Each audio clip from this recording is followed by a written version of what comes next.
The driver whistling on the job, Deputy Hugh Thomas, is driving a cruiser equipped with our agency's earliest in-car camera, recording him making traffic stops. Cutting through the parking lot, okay? You can't do that. Cutting a kid a break. As for the speed, you and I both know you were going faster than 49 miles an hour. Don't we? Yes, sir, sure do. Okay. Giving friendly advice. Okay, I suggest you take the car back to him. Tell him it's a piece of junk. You don't want to buy this car. He always wanted to be a police officer. Always. Since he could say the word, he was going to be a cop. That intention became clear when Hugh was just 3, in uniform, standing in an intersection. Hugh was out there directing traffic in the intersection. At 3?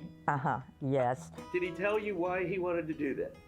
Because he wanted the cars to go the right way. In 1983, at just 19 and fresh out of Lake Brantley High School, Thomas was sworn in as a deputy. At 19, you can't buy your own bullet. He didn't care. Mom, let's go up to Kmart. I need some bullets. We got range tomorrow. And it just seemed like he'd already had training before he came to have his training. His friend and former roommate, Dave Comodario, says Thomas's ability to learn and retain the law was uncanny. But there was more. He was just fantastic. And then, like I said, anybody could just walk up and talk to him. And it was like your friends, like you've known each other. Sheriff Dennis Lima says Thomas's way with people shone through very early on. When it came to community policing, he was absolutely the best at it. I think we had less confrontation because of being personal. You could walk up to somebody and say, hey, how you doing today? But his mom remembers the night Hugh made an arrest and came home hurt. And it ripped the skin off his knees and everything. He didn't care. I got him. I got him.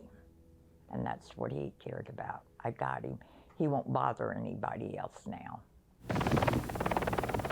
The morning of March 28, 1989, Thomas was called to a home on McLean Lane in Geneva. A prowler was spotted in the woods carrying a rifle. When he got there, he was in good spirits, and there was a little dog in the yard. And he picked up the little dog and petted it and said, now you go in the house with Mommy so you don't get hurt.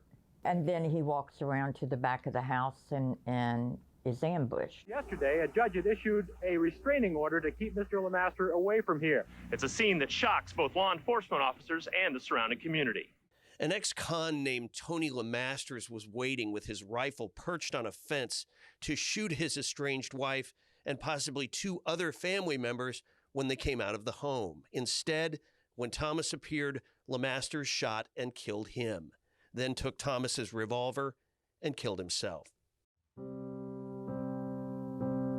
Hugh dying that day saved clearly the 3 lives there. But just, you can't calculate how many lives he saved. Had it come to losing his own life, or the lives of the 3 he was there to protect, Sissy Thomas says her son would not have had it any other way.